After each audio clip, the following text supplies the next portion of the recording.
বাজারে যে পরিমাণ আগুন লেগেছে কয়দিন পর কপালে চুনোপুটিও জুটবে না। হ্যালো এভরিওয়ান, আসসালামু আলাইকুম। আমার জামাই খেতে চেয়েছিল পাবদা মাছ, তাই নিয়ে আসলাম কি আর করার। তো এইদিকে হচ্ছে পাবদা মাছ ভেজে আলু ভেজে রেডি করে রেখে দিলাম, আর একদিকে হচ্ছে মশলা কষাচ্ছি। এখন মশলাতে কি কি দেয়া হয় সকলেই জানেন।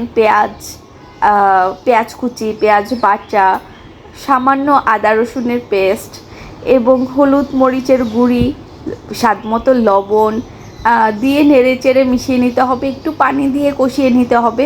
এরপর আগে থেকে ভেজে রাখা আলুগুলোকে দিয়ে দিলাম। এখন আলুগুলো কিন্তু 90% সেদ্ধ হওয়া, হ্যাঁ, ভেজে রেখেছিলাম তাই আগে থেকেই সেদ্ধ হওয়া।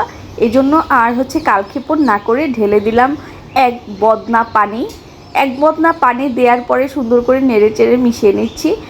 তারপরে আস্ত কাঁচা মাছ দিয়ে দিলাম, যা উপরে ভাসতেছে।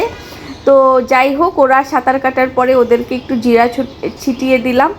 এখন হচ্ছে আমার রান্নাটা অলমোস্ট শেষ হয়ে গিয়েছে।